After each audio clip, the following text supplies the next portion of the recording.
रेशम केंद्र की जो क्षेत्रफल है वो 90 एकड़ है।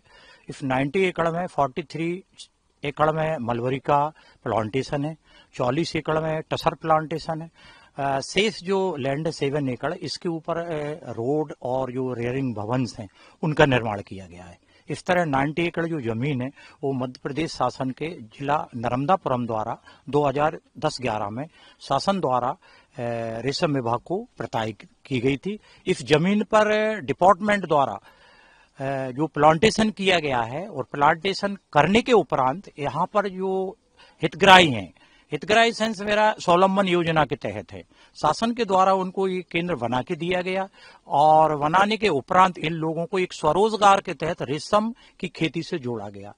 पूर्व में ये जो हितग्राही जोड़े गए हैं ये अन्य जगह अपनी मजदूरी के लिए जाते थे, इनके पास कोई जमीन नहीं है, लेकिन रेशम की योजनाओं से जोड़ने के बाद इन हितग्राहियों के द्वारा जो कोकून का प्रोडक्शन किया जाता है साल में 4 से 5 बार करते हैं और वह अपना एक स्वरोजगार के तहत कार्य कर रहे हैं। तो शासन की मंशा भी है कि लोगों का विस्थापन ना हो, ग्राम पंचायत के अंतर्गत जो लोग रहते हैं वो अपने ही गांव में, अपने ही ग्राम में उनको स्वरोजगार मिले। और शासन की स्कीम का यहाँ के ग्रामीणों ने बहुत अच्छा फायदा उठाया है और आज 43 फैमिलीज हैं जो यहाँ पे वर्क कर रही हैं मलबरी की खेती। 8 से 10 फैमिली में जो टसर का कीट पालन करते हैं और टसर का कीट पालन एक सीजनेबल होता है, ये साल में एक बार करते हैं। जुलाई से लेकर नवंबर के बीच जो टसर की खेती है वह अर्जुना के पौधों के ऊपर एक आउट में की एक नेचर में उसकी खेती होती है।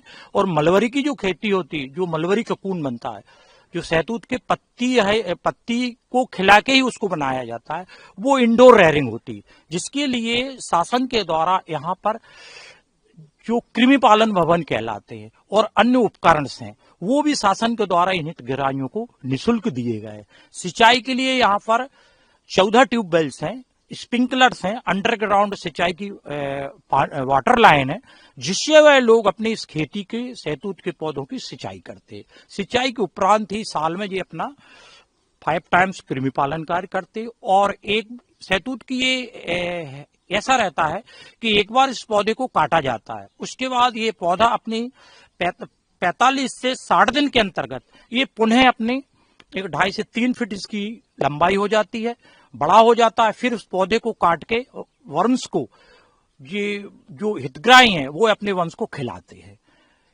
हितग्राही के जो वर्म्स दिए जाते हैं, जब एक छोटे वर्म्स जो अंडे आते हैं या जिनको हम DFLs बोलते हैं, डिसीज फ्री लेइंग एग्स, जो एग्स गवर्नमेंट द्वारा या रेशम संचालनालय द्वारा कर्नाटक एवं मध्य प्रदेश में ही पचमढ़ी में एक विष केंद्र है, वहां से भी ये एग्स बनाए जाते हैं और उनको यहाँ लाकर किसानों को प्रदाय किया जाता है। नर्मदापुरम जिला पूर्व में एक सिल्क हब के रूप में जाना जाता था। यहाँ पे चारों प्रकार की रेशम की वैरायटीज मलबरी, टसर, एरी और मुगा का प्रोडक्शन होता है। विशेष रूप से इस वर्ष हमने असम से मुगा सिल्क के कुछ पौधे बुलवाकर उनका पौधारोपण किया है और पौधारोपण अवधि में करीबन 2.5 लाख से अधिक पौधे भी इस बार लगाए गए हैं।